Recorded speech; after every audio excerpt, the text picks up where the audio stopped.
Wingardium Leviosa! It's time to get this podcast off the ground. Oh, wow. I'm the Cognitive Gamer. Yeah, I'm here with Cool Guy. Starting again. That was No, awful. not! That was fantastic! How dare you! And this is PostGrad Movies, and we're here to discuss movies and also about our lives because we used to go to undergrad together and be all lovey-dovey, and then we moved apart, and so we missed each other, so we made this podcast. And we like movies, so we made it around movies. That was cute. Yeah, you're welcome. I like Yeah. Yeah. Remember the nights we used to spoon ice cream together? And No, actually, I don't remember that. All I remember are the awful sounds that I heard through my wall when you were living next to me. I said spoon ice cream together. We ate ice cream at the dining hall. Because you must be like, you know what, I have the meal plan that allows me to have 18 meals a day.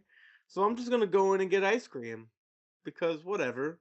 I'm just going to burn money. That was back when the meal plans were just a lump sum of meals as opposed to a certain amount per week. And then near the end of the semester, you had like 500 meals left and you had to spend those 500 meals in a week or two. So that is why you went in and you ate ice cream. And by you, I mean me. I'm not talking in the second person. I definitely had, I think at the end of like finals week, I stocked up like 20 something sub sandwiches because of all my meals. And you had a lot of cookies too. Is the thing? You had a bunch of cookies No, and sandwiches. I had a friend that would always give me those cookies. I don't think I ever bought the cookies because I never got a dessert there because I always felt like people were watching me, and as already kind of a big guy, like they don't want to see the big guy eating a dessert. That's so stereotypical, you know. I want them to be surprised that I'm at the salad bar because I also would be surprised that I'm at the salad bar. I always stole a lot of bananas. You did. You always had bananas in your room. I love bananas. And I was always worried they were going to catch me, but they never got me. They couldn't catch me. Maybe they don't care that I stole an extra banana. You do realize that I stole cartons of the rice milk and cereal? Yeah, and we had other people who stole like all the hot sauces. And how'd you steal the cereal? How the fuck did you line your bag with like a plastic bag, like a backpack with a plastic bag, and just like pour it in? Just don't ask questions. How do you steal? It was like in a receptacle. Yeah, I know it was. Okay. I'm Latin American, dude. You can't just ask questions like that. Racist. I'm not going to tell you how I steal things. I'm Latin American. It just happens. It's like when I go over to your house, after I'm gone, you will tend to not have either a wife or a girlfriend, and your car will be on cinder blocks because I stole all of the tires. See, I expect more of like stab wounds and slash tires. I'm not that kind of Latin American. Okay. That's the rest of my extended family. Yeah, you never really talked about your extended family before, besides your actor Broadway musical uncle. Right, yeah. Well, but I mean, there has to be more than that, right? Yeah, it's just we just don't really talk to them. Are they in jail? Really much. No, none of them are in jail. One of them is Venezuelan, though. Venezuelans. But anyway. Wait, how did that happen? Married in? Yeah, married in. Oh, okay. Yeah, makes a lot of sense. Sense. Anyway, the point is, how was your week? What the fuck did I do this week? It's all a blur. I don't know. I have my thesis proposal in a week. Oh, that's cool. Actually, in 4 days. Oh, nice. So I've been mostly doing that. Getting ready. Well, it's very anal because, like, I've had to have my method section done for my dissertation. I've had my intro section pretty much, like, revamped. And then I had to make a PowerPoint, and then an outline for the PowerPoint. And then I had to make an appendix and table of contents. It's all stupid stuff I don't really care about. Right. Not the thesis part, like the appendix and the table of contents, and then being like, you can't send this in because you don't have a table of contents. I'm like, this is a rough draft. I'm pretty sure I could send this without a table of contents because it's 3 pages long. And if they got confused looking at that, that would be kind of weird. You know, you can't just have your appendix removed, right? I'm going to ignore that. It would make your paper shorter. That was a good joke. That was a good joke. I don't know why you can make really crappy jokes and then laugh at them yourself while I'm saying, oh God, that's awful. But I can't make a good joke without you going like, no, that was stupid. I don't like this. I don't like this brand of motivation. Your joke's good and my joke's stupid. Well, yeah, exactly, because they are. Uh, let's see. I won a private party for 19 of my fellow peers. Are you serious? Yep. Where? That's some random bar in Manayunk. So I went to Quizzo, and our team took second. Apparently, for second prize, you get a private party with like $1 you call it. So it's a cash bar, but it's cheap drinks, right? Right. But you get like a private room for 20 people. What was first place? I don't know. Maybe I'll find out when I win. What's the quiz thing? What's that thing? Tell me about that. It's essentially you go to a bar. It's usually a special, like $1 drinks, and then they ask you a bunch of questions About anything? Like about anything. Like there's usually categories, so like it'll be like sports, and sports would be like who had the highest, batting average between the years of 1940 something and whatever. And then there's some science questions, but the science questions end up there's a lot of history on that for some reason, which was really stupid. right, so the science questions aren't like science subject specifically. It's more like School. Yeah. Yeah. Exactly. And then there's like pop culture and books and all that. But anyway, so then they add up all the points and you win. So like we won a pizza, we won a round of shots, and we won a private party. Nice. That's pretty cool. Yeah. It's pretty cool. I mean, the private party is essentially just a glorified way of getting 20 people to buy $2 you call it, but whatever. Yeah, right. Yeah. That's pretty cool though. So yeah. How many people per team? You can have I don't think they give a crap. You can have a bazillion. Well, I think the limit's like 4 or 5. Ah. But really I don't think they would care at all. Yeah. At all. It's more money for them. Yeah, whatever. Fair enough. So, how was your week?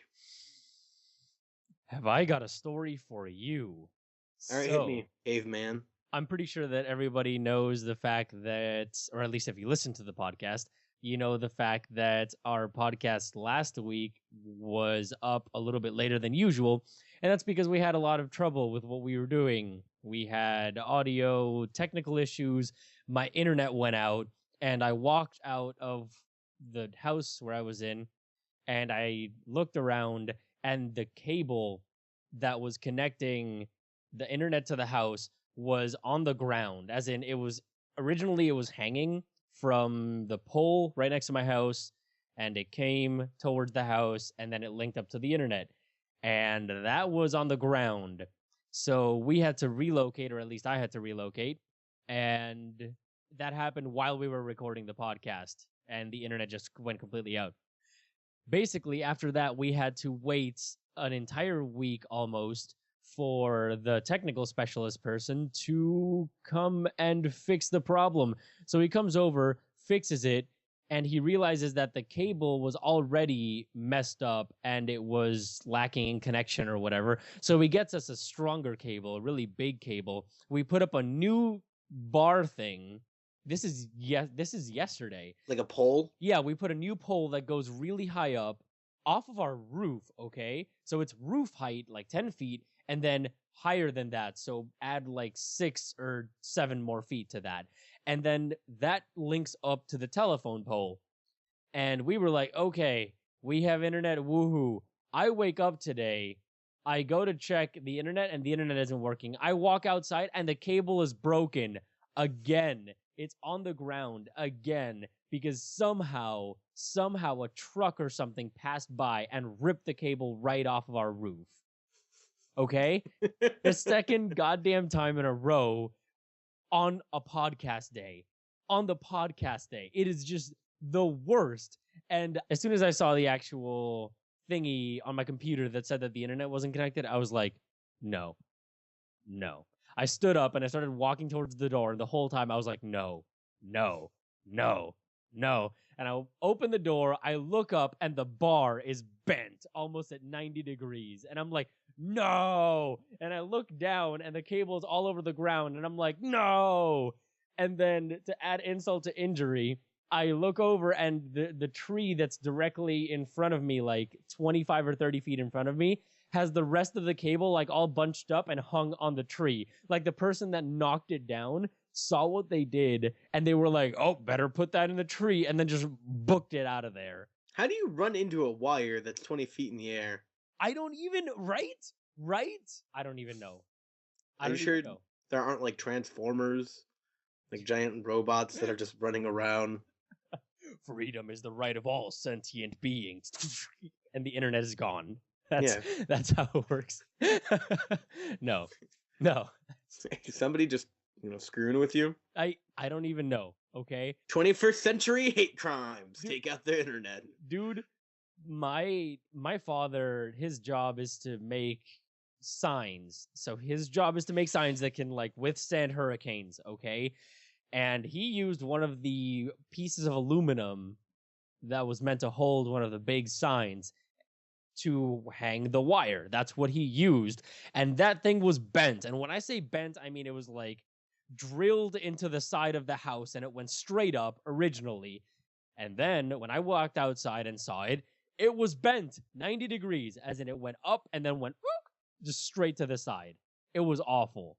I don't even know. I don't know. I kind of want to put a camera up there or like a motion sensor or something so that the next time that happens, it alerts me inside. I can run out, give the person hell, and or go outside quick enough to see the skid marks and the smoke while they book it.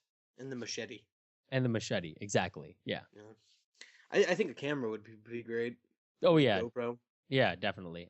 Not just aim it towards something more interesting so you don't have to look at that all the time. Oh my god.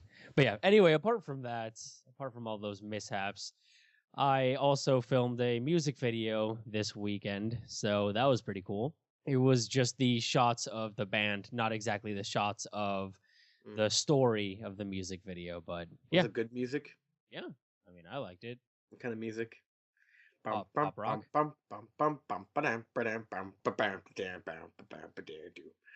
I love that that's your imitation. I love that that's your imitation of Mexican music, and yet it is just so close to the Cantina song from Star Wars. It's like the accordion version of the Cantina song. Has that ever happened to you where you're like humming or booping and bopping a song, and all of a sudden you start getting confused with another song, and the song becomes the other song? It's usually the Cantina band song. Like I'll be singing like, I'm yelling timber, bum bum bum bum bum bum bum bum bum. It's a common ailment actually. Right. Yeah. That Cantina band song, it is catchy. Right. Cantina songitis is what it's called.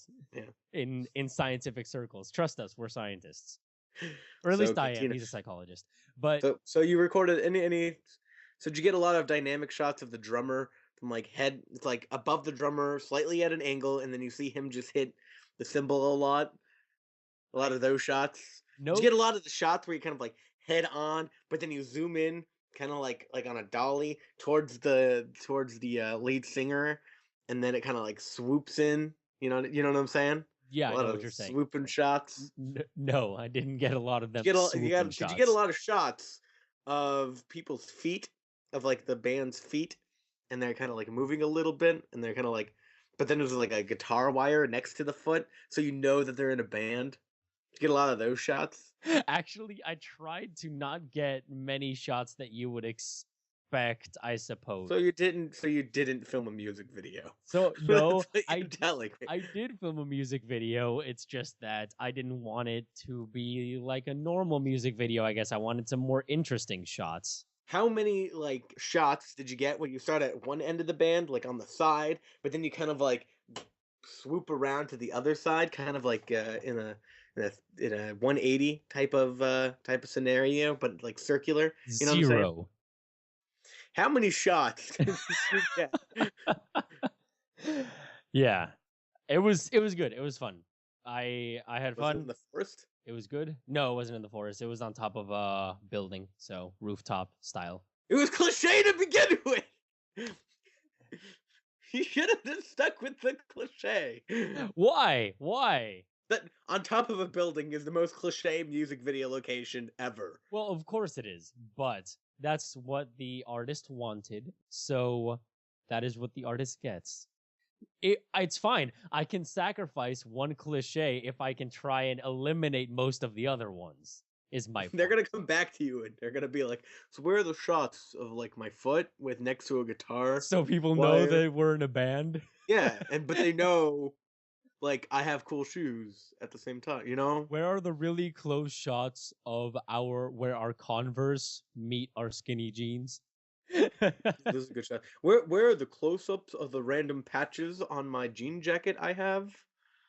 Where are the close-ups of the fingers moving while I'm soloing on the guitar and the sun is hitting them so we get a bit of glare?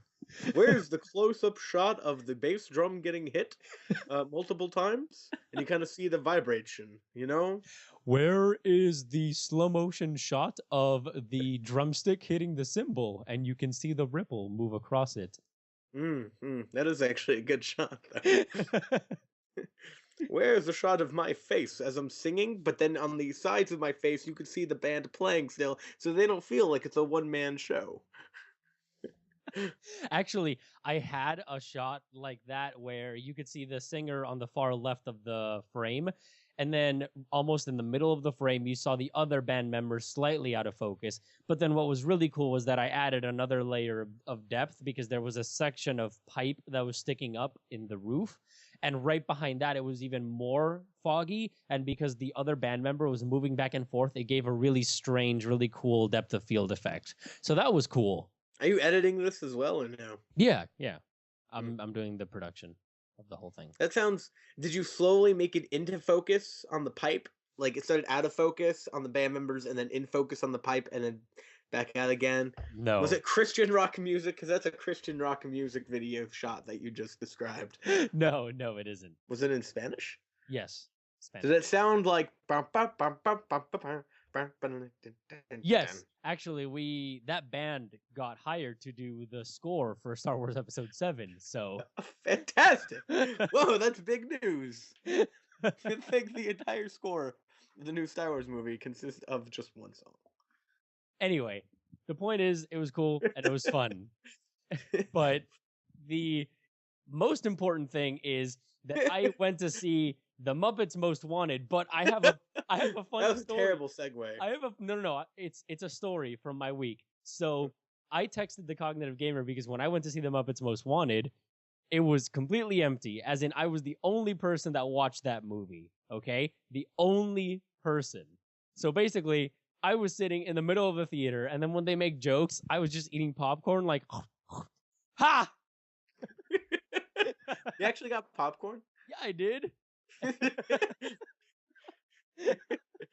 So I was tempted. No, I was really just sitting there like with my feet up on the seat in front of me, and naked. I was eating popcorn, just laughing, going like nom nom. Ha! That's funny. Nom nom nom. Just by myself in the middle. It's depressing at so many levels. Smack dab in the middle of an empty theater. But you want to know why I think the movie was empty?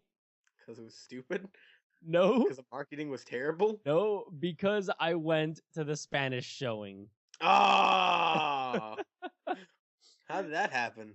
Because I didn't check. I checked through an app, and I didn't actually check through the website. Their website is awful, but that's beside the point. Puerto Rican problems. So I checked, and the funny thing is, that movie had a showing in English with Spanish subtitles all the way up to a certain time. And then the next showing was just in Spanish. And I had no idea. I bet it was almost better in Spanish. No, it was awful in Spanish. Like, the translation was so bad. Why? Okay, wait. Let's move on to our actual main Hold section on. theaters. I just want to. You should. That picture you took of the empty theater. Yeah. You should put that in the description of the video. And I also want to see the Muppets. So the movie cost $50 million, and it made about $20 million. It's not bad. Kind of a flop. It's underperforming for sure. Like it's not like Dread, which made like 100,000 or something ridiculous in the opening weekend, and it cost like $60 million to make. Right, yeah. That movie was so good. Cult classic. Yeah, that's pretty much what it will be. But yeah, anyway, so getting started, The Muppets Most Wanted has an IMDb rating of 7.1, on Rotten Tomatoes score of 77 with a 69 top critic score and a Metacritic score of 61%. It's directed by James Bobbin. It stars Ricky Gervais, Ty Burrell, Tina Fey, Steve Whitmire, Eric Jacobson, Dave Goels, Bill Beretta, David Rudman. And the cameos are from a ton of people, including P. Diddy, Usher, Celine Dion, Lady Gaga, Zach Galifianakis, Salma Hayek, Tom Hiddleston, James McAvoy, Chloe Grace Moretz, and Danny Trejo, among a bunch of other ones. And yeah, so let's get started talking. And I want to talk about the freaking Spanish version, okay? Because this movie, it had a lot of puns, okay? Yeah, it did. It had so many puns and plays of words and whatnot. And that is really, really hard to translate. And it didn't really work well. I mean, you got to give props to the people that tried to make it work well. But give me an example. I just don't remember. It was so bad that I didn't remember. Like the translations themselves, not the movie.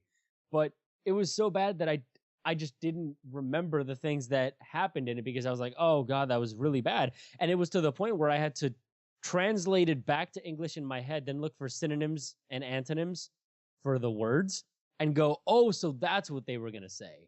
And then it kind of made sense, you know? But some of the jokes just didn't work, like the Constantine having a Russian accent and stuff in Spanish didn't work. Tina Fey's character had a good Russian accent. No, she but didn't. Well, I'm talking about in her Spanish voice, so the person that dubbed her over in Spanish. But it was also the fact that, like, the songs were translated to Spanish, and they did a decent job at translating the songs. But all of a sudden, some sections of the song would just be in English still.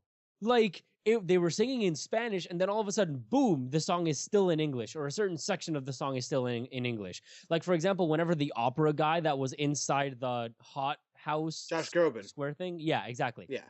Whenever he was in there, sorry, I ruined that for people. No, that's fine. Whenever he was in there singing, it was in English. It was not dubbed over. There were also sections that were not dubbed over, like sections from the Miners song were not dubbed over in Spanish. Danny Trejo singing was not dubbed over. You know, stuff like that. It was really weird. And they had words in English still. So instead of saying like the word for show in Spanish, they would be like el show. And I'm like, that is the laziest translation I've ever heard in my life. Like, when they said that line, like, the show must go on, right? Right. They said, como dicen, el show debe continuar. And I'm like, you could have just... There's a word for show. There's literally, like, 5 different words for show, and you use show. Oh, my God. Maybe it's a proper noun, you know, like, the Muppet Show. Yeah. I was severely disappointed in certain scenes with the translation. Then I was kind of impressed in other scenes because it was a clever workaround for certain things. But overall, I did not like the translation. And I can understand leaving the Josh Groban part because they would he's one of the best singers in the world. Right. So it's a little hard to just get somebody to Spanish dub that. Yeah, but I mean, come on, it's Disney. They have the resources to get a random opera singer, you know? Maybe. But maybe Josh Groban had something in his contract that was like, my voice must be in every movie. Yeah. But El show. But and the way that I noticed that this movie was Hola, Miss Piggy. In Spanish. Yeah, actually, that's basically how it happened. Wait, did Kermit's voice really, was it that deep? No. Kermit's... Hola, Miss Piggy. La voz de Kermit era así. Like, that's basically what he sounded like. How is Miss Piggy's voice?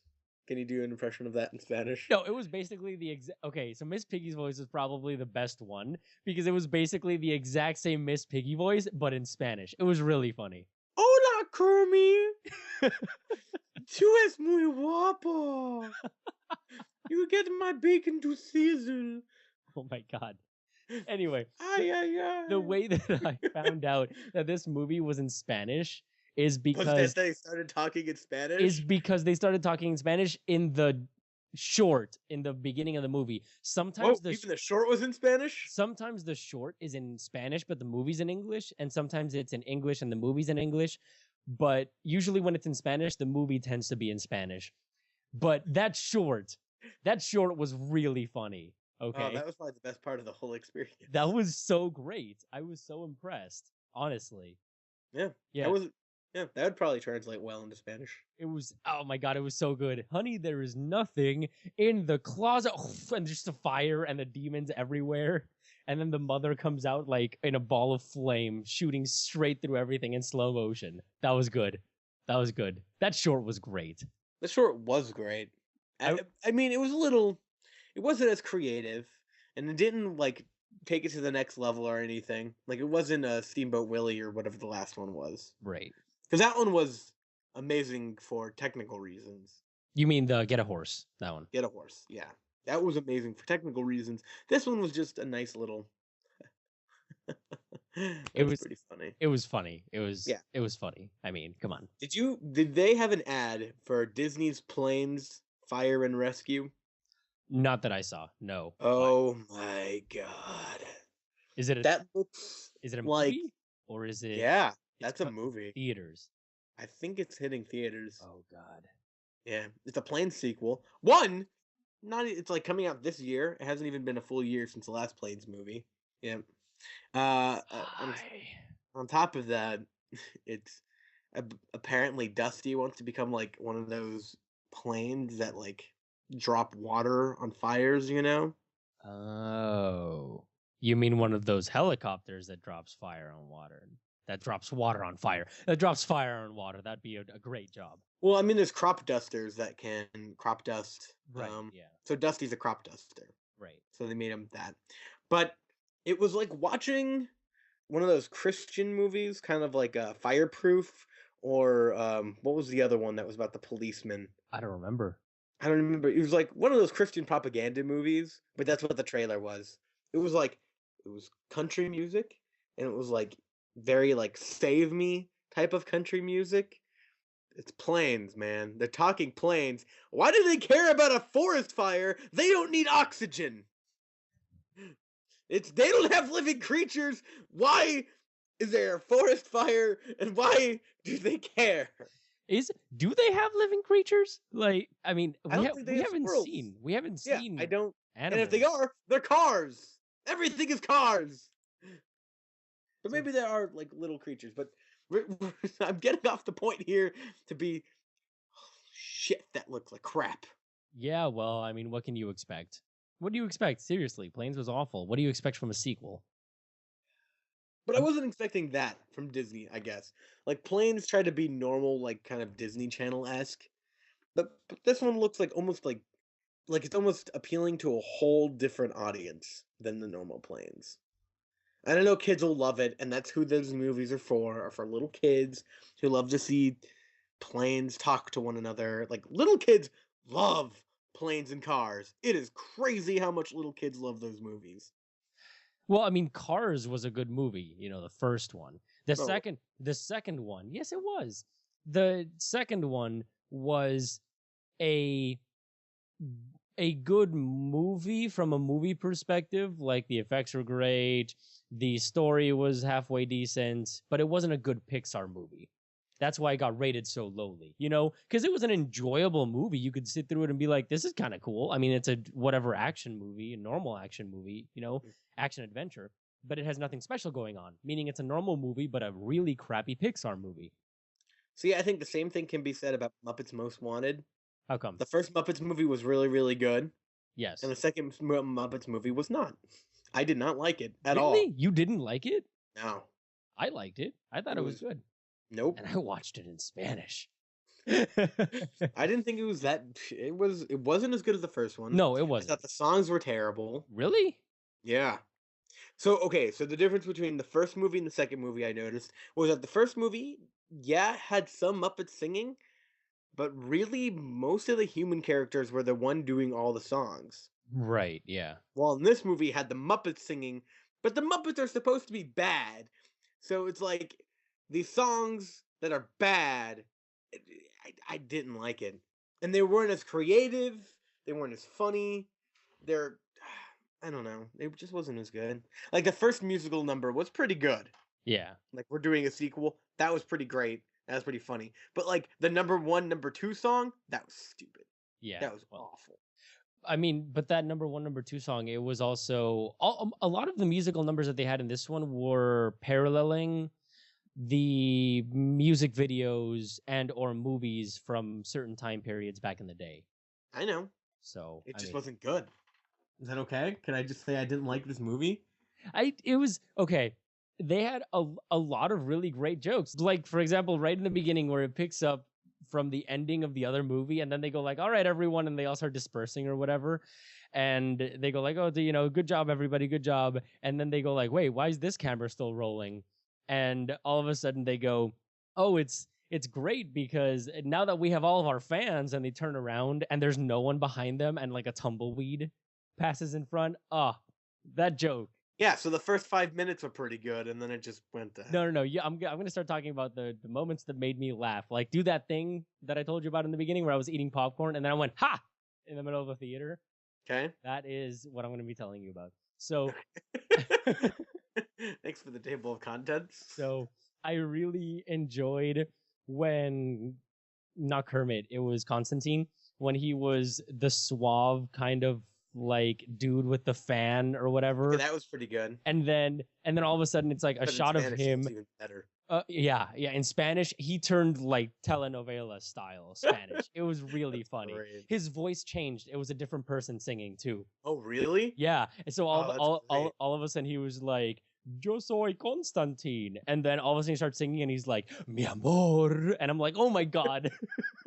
That's awesome. Because I believe in the English one they had the same person do both. And it was whatever. Yeah. Like, it was really funny and just like, what is happening? I feel uncomfortable.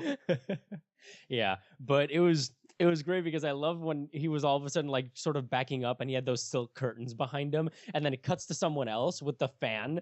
And then all of a sudden it cuts back to him and he's holding a jar of Vaseline and he's like wiping it on the camera to make the vignette, the faded out vignette. And I was like, that's funny.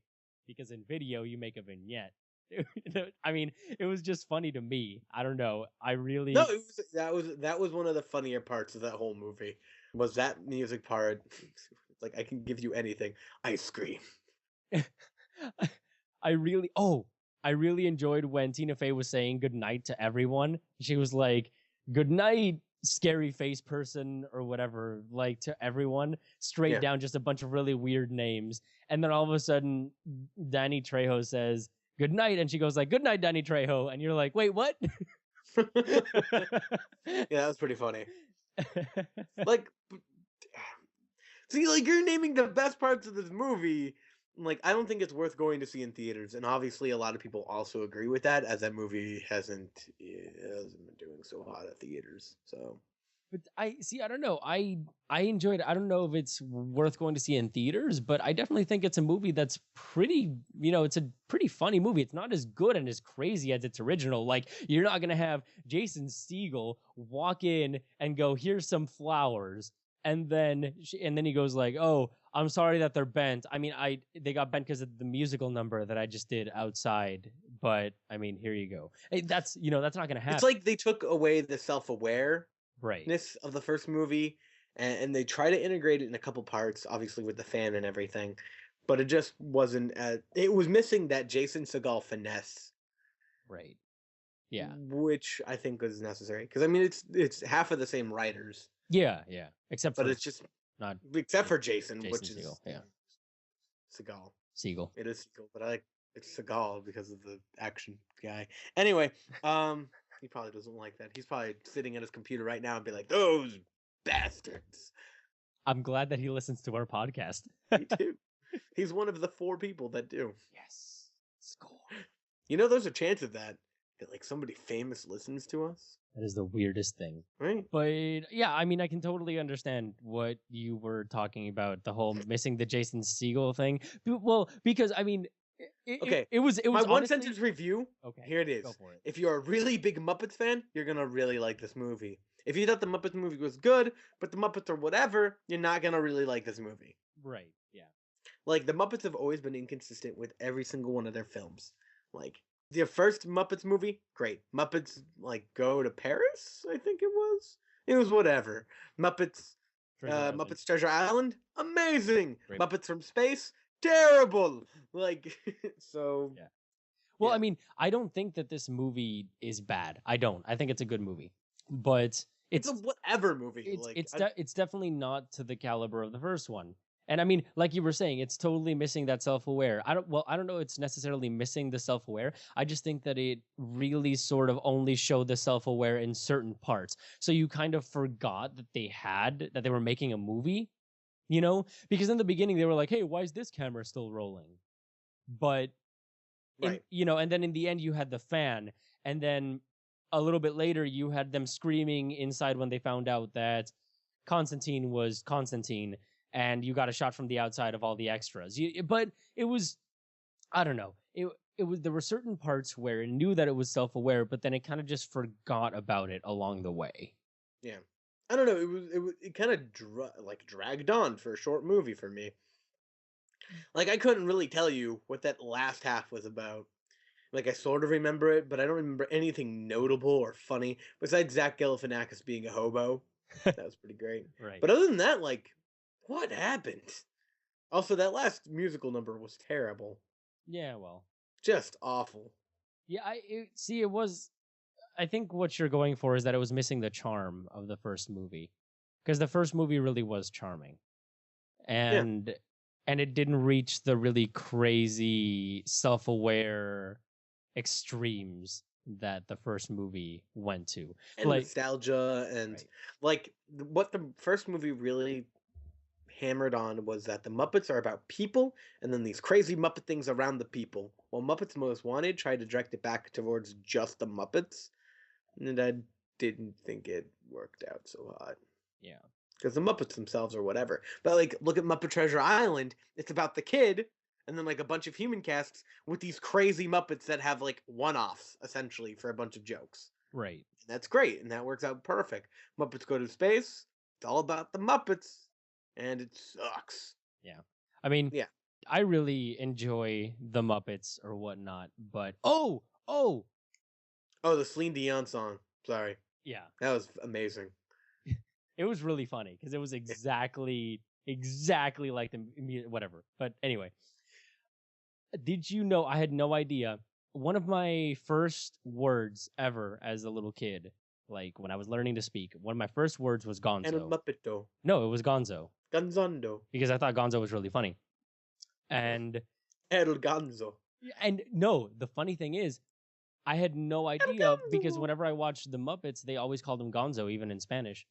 And basically, in this movie, they called him like Ozong or something like that. Like they reversed Gonzo. And when they first said his name, I was like, what? I was so confused. Wait, why? I don't know. I don't know why they called him something else. And I always grew up with him as Gonzo in Spanish, but because his name's Gonzo. Yeah, they called him something else. Why would you call him something else? Just say Gonzo in Spanish. I mean, there's no translation for Gonzo. Don't come up with a different name. Do you think maybe it's just like because they like say words differently in Spanish? The reason why, when you're trying to name things in Spanish or whatnot, you tend to either come up with a different name if the name is a pun. Try and spin the name. Like, for example, Barney Rubble from the Flintstones. His name is Barney Rubble, which is funny because it's a bunch of rocks, rubble. Mm-hmm. However, in Spanish, his name is Pablo, and his last name is Marmol, which means marble. So Barney Marble. So they couldn't come up with rubble, They couldn't call him Escombros, which is rubble. So they called him Marmol. Did you know that the Muppets are great?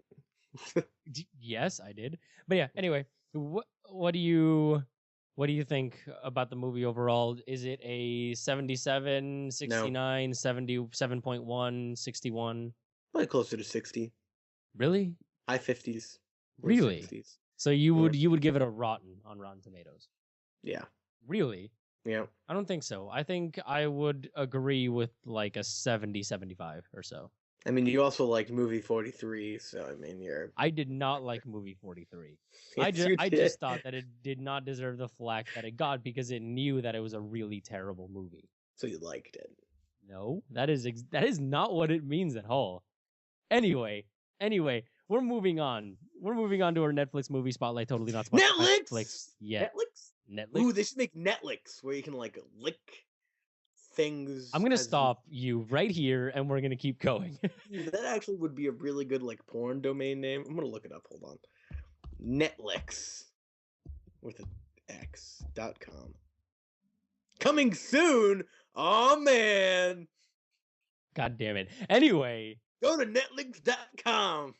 So, Man of Tai Chi is the one that we Netflix watched. movie of the week, Wingardium Leviosa. On IMDb, Man of Tai Chi has a 6.1 rating on Rotten Tomatoes. It's got a 70% with a 71% top critic score. And on Metacritic, it's got a 53. It is directed by the man, the legend, Keanu Reeves. He knows Kung Fu. And it stars Keanu Reeves, Tiger Hu Chen, and Karen Mok. Those are the main people. Tiger's name was actually Tiger. Oh. Yeah. Right? That was a bad name. I'm like, this is almost slightly racist. Now I feel like a jerk. Yeah. And he plays Tiger Hu Chen plays Cheng Lin Hu. And Chen's nickname was Tiger in the movie. And Karen Mok. No, his real name was Tiger. Well, yeah, but his name in the movie as well was Tiger. Right. I'm saying that his nickname in the movie was Tiger. Character's name. His character's nickname. Yeah. It's not a nickname. It's a character's name. No. His character's name was Chen Lin Hu. Are you sure? I'm pretty sure it was Tiger. I mean, I might have gotten these flipped around because on IMDb it was really weird. Like, they had the name of the person and then like a hyphen and then like a parentheses, and it was like main character or super intense. It was just really weird. So the actor's name might be Chen Lin Hu. I'm not sure. That sounds more reasonable than his actual name being That would be so cool, though, if his actual name was Tiger. Anyway, the point is, those are the two main characters. Butchered that. The girl that he flirts with that actually starts helping. Oh, no, sorry, not the girl that he flirts with. It's the girl that is the chief investigator. And then you have the main guy, which is really cool. I like the fact that there was a chief investigator that was a girl. But anyway, what's your one-sentence review of this movie? Keanu Reeves. Are you done? Is that it? That's all you fucking need. And I cursed because it's needed. Okay. It's Keanu Reeves. Keanu Reeving. It's like he never left the Matrix. Yeah. Yeah. Okay, so my one-sentence review is great cinematography, fantastic action sequences, callbacks to previous really awesome classic kung fu movies. And overall, a pretty great ride. Yeah, actually, I was surprised at how good it was. Right? Yeah. Okay, so anyway. For Keanu Reeves acting, that was horrendous. Let's get talking about it. That was so bad. He's become a worse actor. I don't know how Keanu Reeves could become a worse actor from literally being Neo, where he just was. He would show up and be like, "Whoa, man, that's crazy." To this, where now he was like yelling a lot and repeating, "Show me. Show me." Well, that was the script. Show me. That was the script. That was not. That was not. Fight me. Show me. Fight me. You owe me a life. You show me. You forgot to repeat "You owe me a life" like 10 You owe times. me a life. That was like half the movie. No. That was the last 10 minutes of the movie, but it felt like the whole movie because he said it so many times. You owe me a life. Show me. Yeah, that script was pretty terrible. I don't know if the script was necessarily terrible. Like, the script in certain parts was lacking, but overall it was... I mean, that's not why you watch Man of Tai Chi, right? Like, you watch it for the fighting. It was so good. The fighting was so good. I like the weird blend between, like, wire fighting. You know how they attach, like, the harness and everything? And then just, like, on-ground combat. Like, it didn't go fully either way. And at times I was like, this is kind of weird because it kind of broke you out of that. Yeah. But at the same time, it was really cool because you couldn't do, like, a move where you kick somebody and then they fly, like, 10 feet up in the air and then do a flip and then land. Right. I mean, that didn't happen in this movie either, but it was still pretty cool. Yeah. And there were some sections of certain fights where you were like, whoa! Like, when he was fighting the dude that would basically absorb all of his blows whenever he punched him. And all of a sudden he was like, he hit him, and the guy was like, huh, huh, and all of a sudden he kicks him in the groin, and the guy's like, huh, and nothing happens, and you're like, oh my god, did you see that? Yes. Oh my god. Oh, it was great. And I also really enjoyed the fact that they used the basic, not, it's not a rule, it's more like one of those things that you do when you want people to be able to follow the action really well, which is you keep 3 movements in the fight per shot. So if you have a shot from one angle, you show 3 hits and then you change shot, and then you show 3 more hits and then you change shot, so that people can follow the action really, really well, instead of the really craptastic Jerry Bruckheimer and Michael Bay type of editing, or I guess directing as well, where the camera shakes all over the place and then it cuts every second and you have no idea what's happening, and then all of a sudden Optimus Prime is on the ground on fire. You know, that's the type of thing that is Whoa, really that's bad. weird because that same thing happened in this movie. That's the thing that is not good. You can't follow the action that way. And this movie was really great because for the most part, it tended to stick to that 3-hit guideline, and it tended to keep most of its shots pretty steady, so you could see everything that was happening, and that was great. And And to I the side, loved which it. was the other thing, because it like never had characters really falling into the camera, which is another Michael Bay feature. It did a lot of side views, so that way you can actually see the exchange between both Right. parties. And the choreography, which was spectacular. It was pretty cool. And I mean, it was choreographed by the same guy that choreographed all of the Matrix fight scenes. So Oh, well then that's why it seems so familiar. right, yeah. All that was missing was bum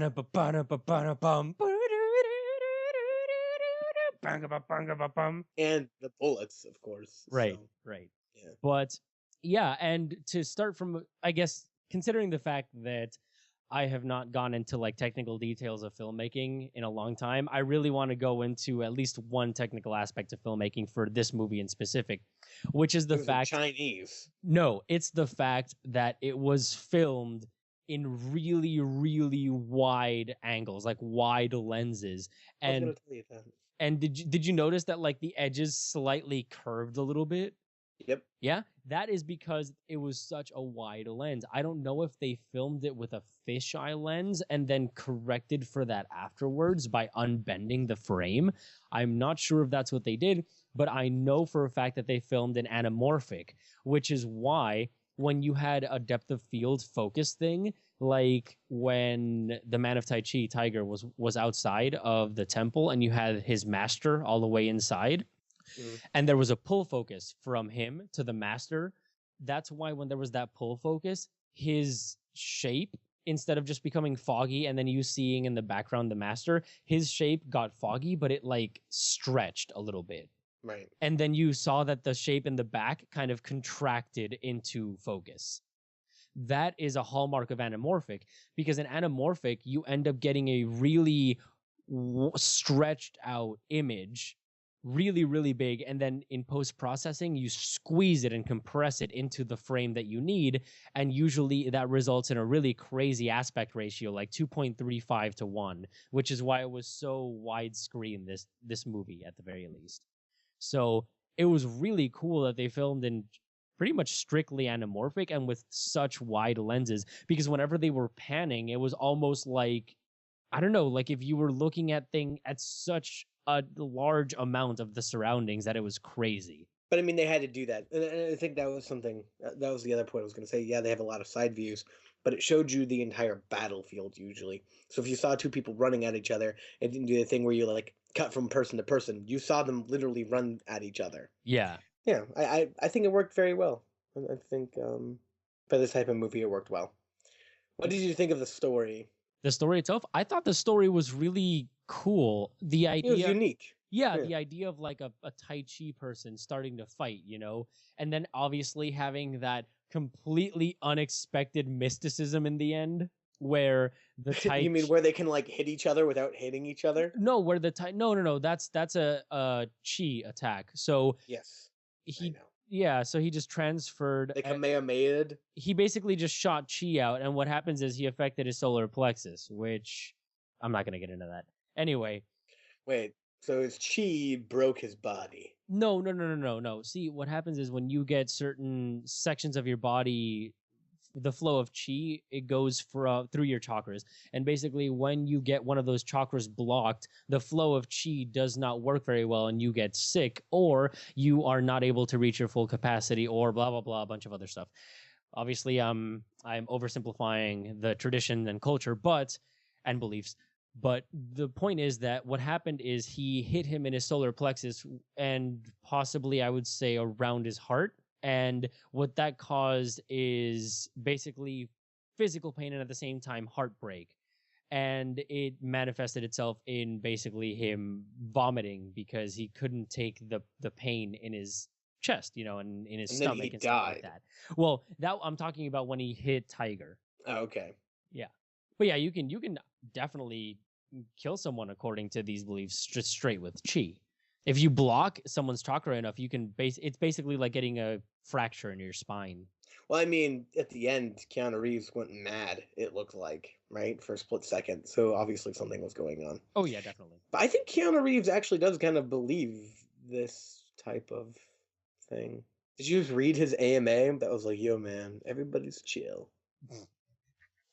That's literally, he's like, I don't believe in better or worse. I believe that everything is the same and must be judged. And you're like, what?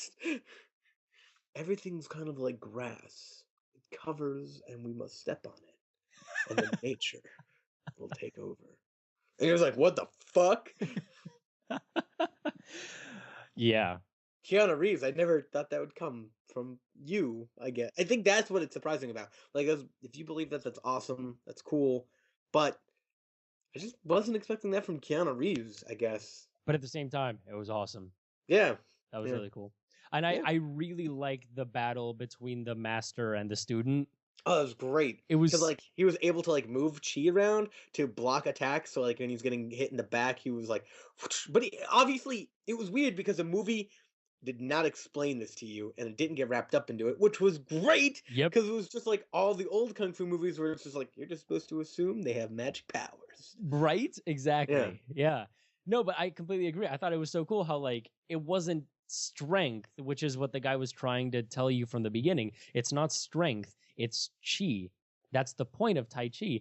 And you had him like in a vice grip by a really strong dude, and all he had to do was like breathe and go and just kind of like push his chi out, and he could defeat power just with chi, which was so cool. Like you were saying, it was so cool, that battle where he was just like flowing, and it was the really weird new martial art that was basically tigers, and then the Tai Chi master. Oh, that was fantastic. Tai Chi's great. It was wonderful. So I have a proposition. Keanu Reeves directs the next Avatar: The Last Airbender movie.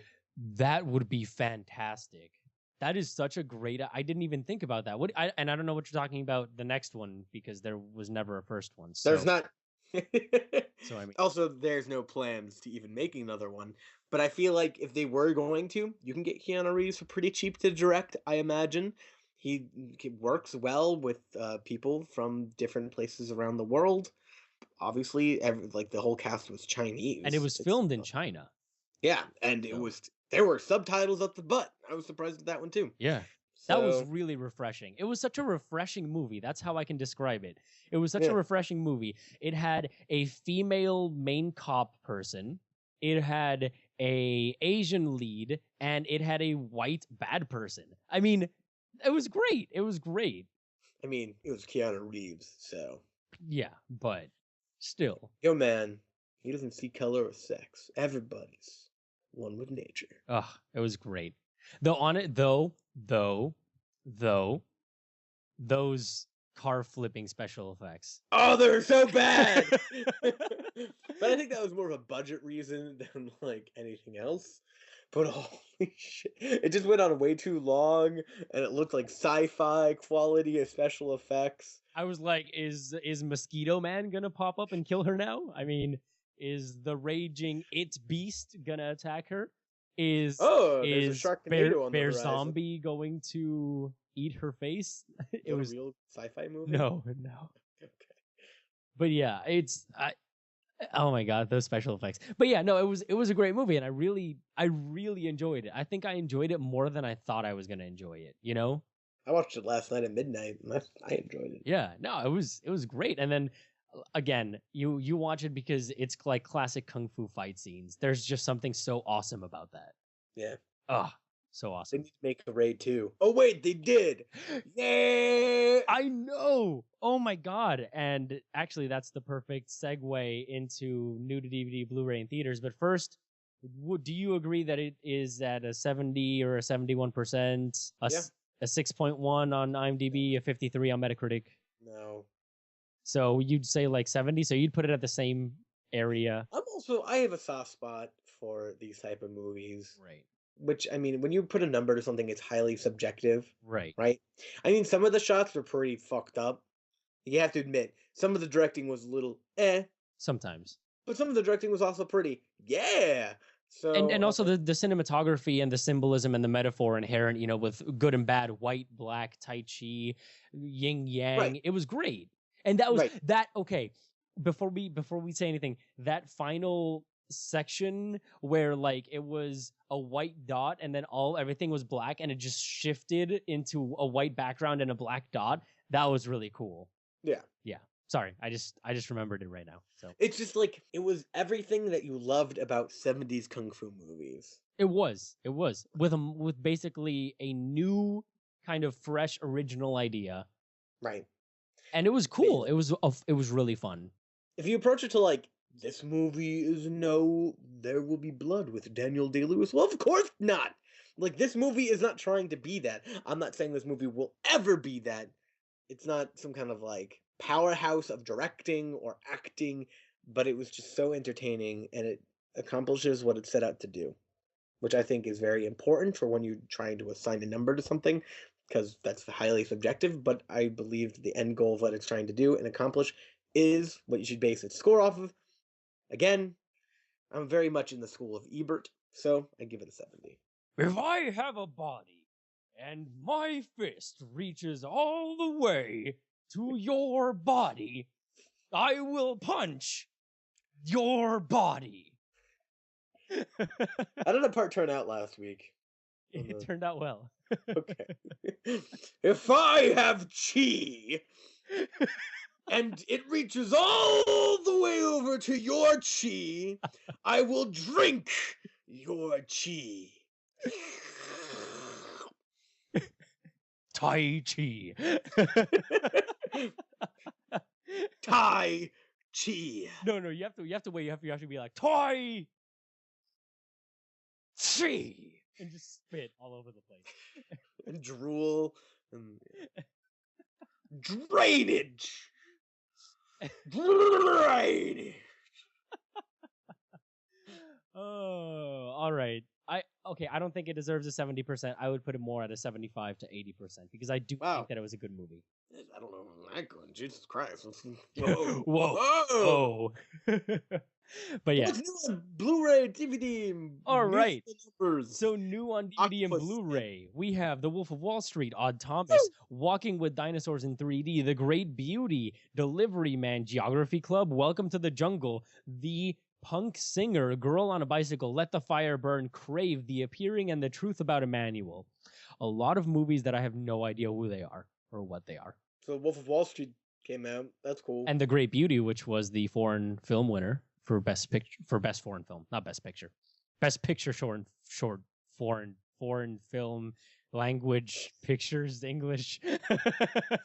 Fantastic. So yeah. Okay. Anyway, in theaters this week, we have Noah, Sabotage, Cesar, Chavez. And in limited release, we have The Raid 2, yes! Breathe In, Finding Vivian, Maier, Hide Your Smiling Faces, and Mistaken for Strangers. So, I don't know if The Raid 2 will open up anywhere near me because it's in limited release, but as soon as that movie comes out, I am watching the crap out of it because The Raid Redemption was so good. Oh, It was so good. that soundtrack by M. Noda. So good. Nah, I don't think it was M. Noda. That's the rapper, right? From Linkin Park. The DJ from Linkin Park Right. made the soundtrack. Yeah, it was phenomenal. Oh, it's such a great movie. But probably the movie that we're going to end up watching is Noah, isn't it? Most probably. Most yeah. probably. So next is week not a we're going to bad be thing. talking about Noah.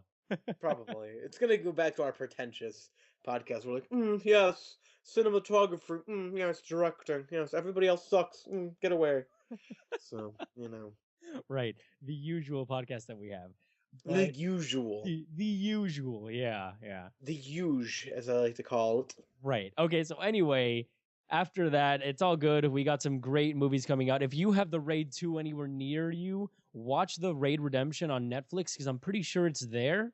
And if not, find it somewhere. Do not, I repeat, do not find an English version. Do not. Watch it in the original language with subtitles, okay? I watched the English version. It was awful. It was awful. It was awful. Don't watch the English for it. Yeah, the dialogue was terrible, but the fight scenes were awesome. Watch the one with the people and the subtitles, whatever, in the original language. That's how I like to watch movies in their original language. If it's in but Spanish, I don't think the Raid in Spanish. on Netflix had that option. Yeah, so find it somewhere, buy it, order it, something. It's a great movie, and then watch the Raid 2. Anyway, we're back in the pretentious. Anyway, moving on to news. So first item on the list is the fact that it's not really current. This is current. This trailer is current, but the original trailer, I believe, came out a few weeks ago or a month or something like that. But this new trailer is what I want to talk about, and I hadn't seen it before. It is a new film, okay, by the Wachowski siblings. So the directors of the Matrix trilogy and Cloud Atlas and all that type of jazz.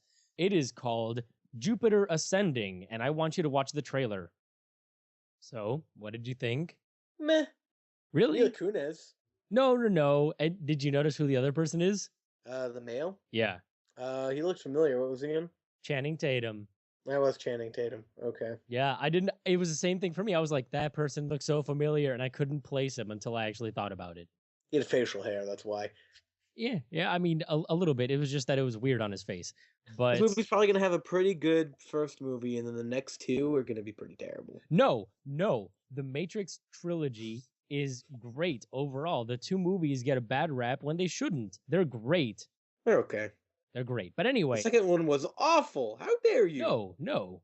But anyway. It ended with "to be continued." Yeah, so anyway, it doesn't matter. It looked okay. It looked pretty actiony. I mean, the thing is, it's a completely original sci-fi fantasy adventure, which is so cool. It is cool. I mean, what do we have in this summer that is actually original? It's all reboots? No, the end, or tomorrow's the end or whatever with Cruise, Tom Cruise. That's an adaptation. Of what? Edge of Tomorrow? It's an adaptation. This summer is all sequels or adaptations. There is nothing original this summer except for that. And I am excited. And considering the fact that it's an insane summer for blockbusters, we're going to see how this movie does. I'm going to go watch it. I loved Cloud Atlas. I'm going to go watch this movie, and I will watch the crap out of it. And hopefully it'll be fantastic. But anyway. I love me some Cloud Atlas. No, it's going to have beautiful, beautiful cinematography. And great special effects. For sure. Like Speed Racer. Shut up. Okay. You don't say things like that. Speed Racer was a fine movie. We're moving on. This movie's going to be in 3D, right? Because it looks like it's made to be in 3D. Probably. Anyway, go on. What other news you got? You ready to get high? No. Because a new Cheech and Chong team up with Super Troopers director Jay Chandravardsky for a new comedy. Really? So Cheech and Chong, there's a new Cheech and Chong movie. So aren't you excited for Cheech and Chong teaming up with Broken Lizard? Yeah, I mean, it's fine. Fine. It's a really slow news week for movies. Yeah, it is. The Minions movie will tell their origin story. Oh. Yep. That's actually kind of interesting. So the Minions movie will be a prequel, not a sequel. Apparently, the sizzle reel shows the Minions beginning as creatures on the bottom of the sea. In prehistoric times, they are literally latched onto increasingly nasty predators in this natural quest to serve only the very worst masters. We then see Minions throughout human history, inadvertently causing mayhem when it's while building the pyramids of Egypt, serving a Genghis Khan style warlord, or accidentally destroying. Are they telling us all of this? Why can't they just show it in the movie? Because I'm pretty sure this will be like a 10-second thing. So, I'm pretty sure the Minion movie will tell about how what the hell's that? Is it cruel? What the fuck's the Gru? Yeah, Yeah, Gru. Gru. What? God damn it. About how What? Okay. I thought it was Crew. It's Gru. About how Gru teamed up with the minions. I'm guessing that's what the story is going to be about. I thought the minions were an experimental mishap, but Yeah. apparently they are beings from the beginning of time. Right. And if they latch on to evil things, I mean, wouldn't they have figured out that Gru was evil because he was getting followed around by minions? I mean, he was evil in the first movie. Well, yeah, but wouldn't the authorities been able to stop him or something? Because they would have been like, no, wait, he's being followed around by minions. Wouldn't the authorities know that hundreds of thousands of yellow sponges that can walk and talk exist? Well, I mean, I admittedly, This is a kids movie. no. Admittedly, everyone behaves like they're normal. You know, when they see them walking around, no one really questions them. Have you noticed that? A lot of people have never really seen them. I think because like the minions are usually underground in the work factory. Yeah, it's a kids movie, but like when the girls first met them, they're like, "What the fuck are these?" We'll see. We'll see what they. We'll see what they do with it. And then they turned purple and went crazy. Okay, we're arguing the logistics about this movie when in the first movie they literally replaced the pyramids of Giza with balloons. Yeah, with inflatable pyramids. Come on. the logic's great. Okay, yeah. Did they even matter that Gru walked in and froze an entire Starbucks and nobody seemed to give a crap? Nope. No. So, what kind of universe did they live in? All right, and the last piece of news: Chris Evans ready to quit acting after Captain America. He says he wants to go and direct. So the new Captain America is out or coming out. He has a 6-movie deal though. So he has to make Captain America 1, Captain America 2, Avengers 1, 2, and 3, and then Captain America 3. He has a 6-movie deal with Disney, if I'm not mistaken. Right, but then he's done. Like I don't think he's only gonna play Captain America. He's gonna get his money and then he's gonna leave. Well, it's because he wants to start directing. Right, exactly. So, and his movies are probably going to be garbage. Why do you say that? I'm going to say that from now. His movies. Keanu Reeves directed a pretty okay movie.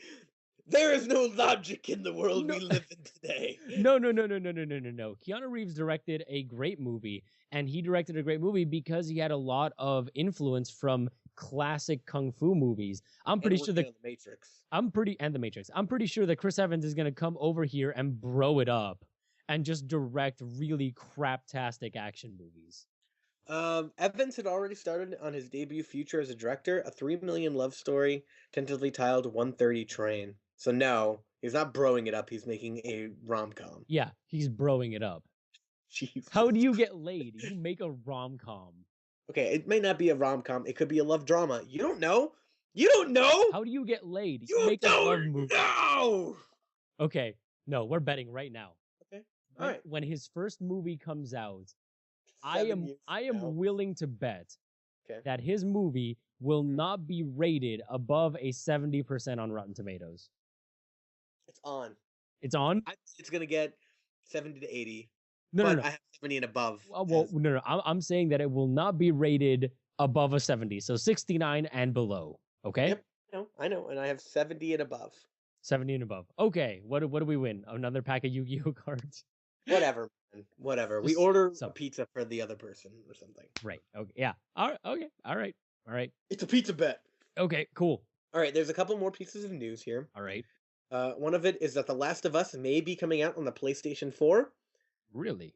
As kind of like an up-resed Game of the Year edition. Gotcha. Which would be awesome, because that game was already gorgeous. Imagine it on the PlayStation 4.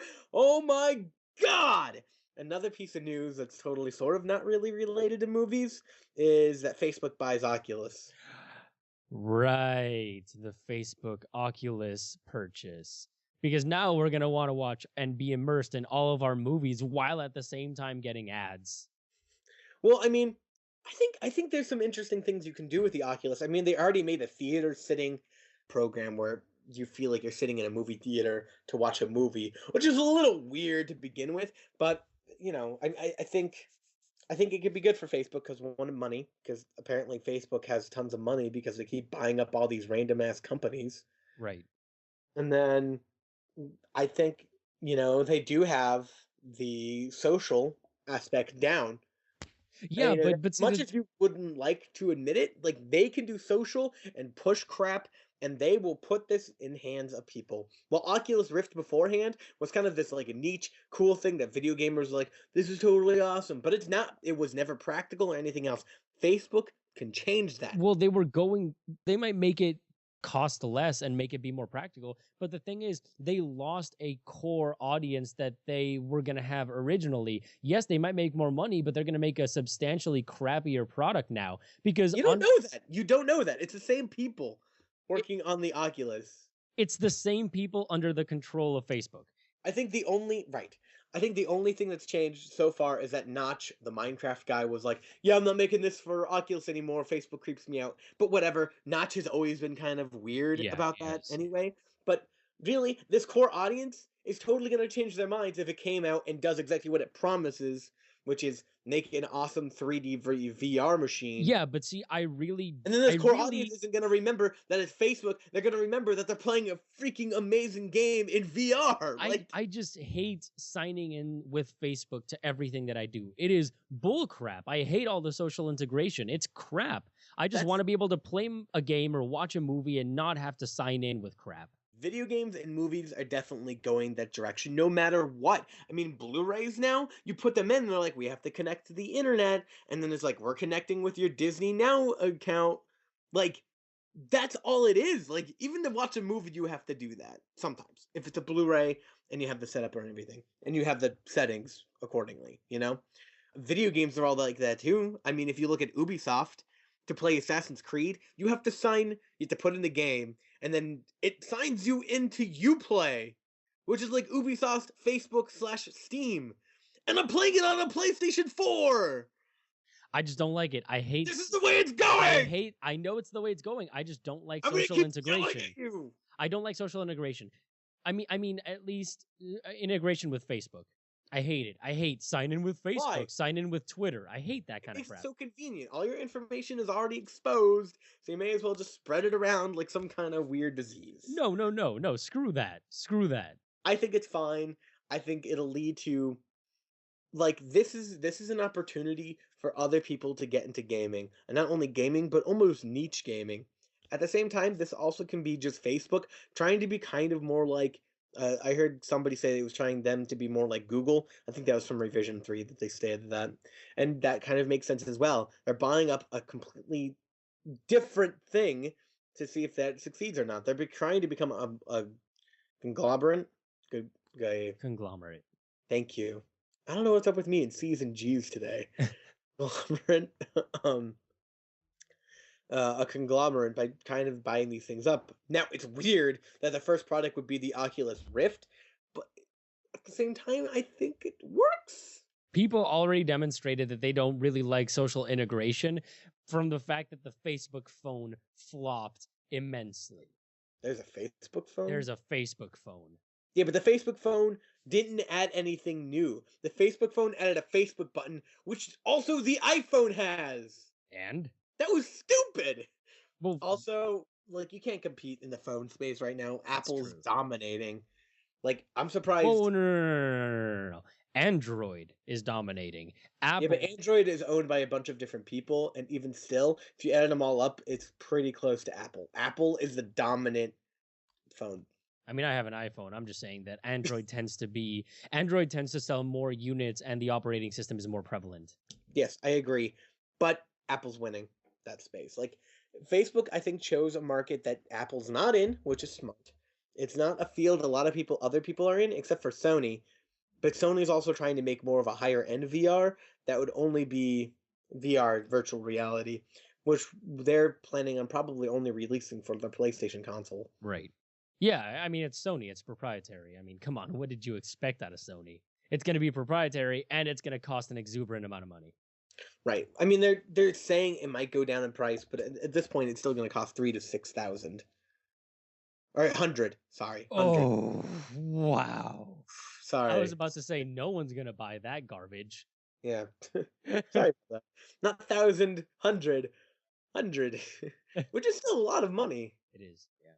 I mean, that's as much as the console itself. So But yeah. So anyway, I think with that we are done. Yeah, right. Do you want to talk frog fractions? Well, there aren't any more Frog Fractions news. You should go check out our video about frog fractions, and then you should please, please, please go to Twinbeard's Kickstarter and give him some of your hard-earned cash. Yeah, they definitely deserve it. We've been following this thing called Frog Fractions 2, and it is basically a Kickstarter that went up that has a really weird video with hidden messages, and it became basically an alternate reality game. And it's been kind of a hell of a ride. We're currently waiting until April 5th because there's going to be a big thing that is going to happen at that moment, and we will report back on it. But anyway, you can find more info on that at the Twinbeard Kickstarter, or you can also check us out at PostGrad Games. But the most important thing is the fact that next week we will not be having the podcast at our regular time because I have to do something for the forest and stuff. So you can probably expect our podcast around like Tuesday, Wednesday time, probably Tuesday. We're going to try and have it up on Tuesday. But yeah, it'll be a little bit earlier than usual. So sorry about any inconveniences, and we hope you can listen to us. Apart from that, you can follow me at The Right Pad, and you can follow him at Cognitive Gamer, and he also writes a number of blogs that you should also check out. Right, so you can find me on IGN.com. I'm the Cognitive Gamer. I usually write about social justice and video games lately. I don't know why. And also psychology and science and stuff about video games. So video games. And then I'm also writing a review currently for Infamous Second Son on the PlayStation 4, but with midterms and everything, I'm getting behind. So hopefully I can finish that by the end of the week. But who knows? Who knows when I'll finish it? Right. I'm hoping by the end of the week. Do I have any other things? Oh, check out VPOgames.com. They're a totally awesome business, and you should go buy things from them. Right. There are great sponsors for PostGrad Games, so it's pretty great. And there are also some pretty cool people, and Cognitive Gamer plays League of Legends with them. But also, if you want to see our Twitch stream, you can go to twitch.tv/postgradgames and watch the Cognitive Gamer play Infamous Second Son, which is always a good time. So apart from that, if you want to email us, if you have any comments or whatever, you can email us at postgradentertainment@gmail.com, or you can also check out our Facebook page and let us know, like it, and then let us know what we should watch and what we should do. And if you thought we are made of garbage, that would be great.